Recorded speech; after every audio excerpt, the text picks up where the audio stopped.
राज्याचे उपमुख्यमंत्री अजित पवार यांच्याबाबत झालेल्या अत्यंत दुःखद घटनेमुळे संपूर्ण महाराष्ट्र सुन्न झाला आहे।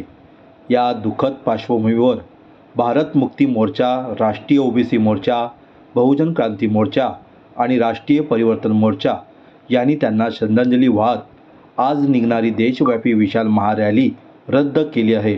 पुढील आंदोलनाची तारीख आणि वेळ लवकरच जाहीर करण्यात येणार असल्याचं त्यांनी सांगितलं आहे। जय भीम। आम्ही राष्ट्रीयव्यापी आंदोलनासाठी एकत्र या ठिकाणी जमलो होतो। गेल्या 2 दिवसापासून म्हणजे 19 तारखेला चरणबद्ध आंदोलनामधील पहिलं निवेदन आम्ही कलेक्टर ऑफिसला दिलं होतं। विविध मागण्यांसाठी कलम 19चा होणाऱ्या अंतर्गत जे कार्यक्रम आपण करतो त्या कार्यक्रमाच्या निमित्तानं एकत्र आपण जमतो कायद्यानुसार। ती कायद्याची परवानगी आम्हाला युपीच्या ठिकाणी टाळली होती, त्या संदर्भातलं हे निवेदन होतं। तसंच आमची लहान भगिनी पटोळे हिच्यासुद्धा या सातारा या ठिकाणी जी झालेली घटना आहे त्याचा निषेध आम्ही जमलो होतो।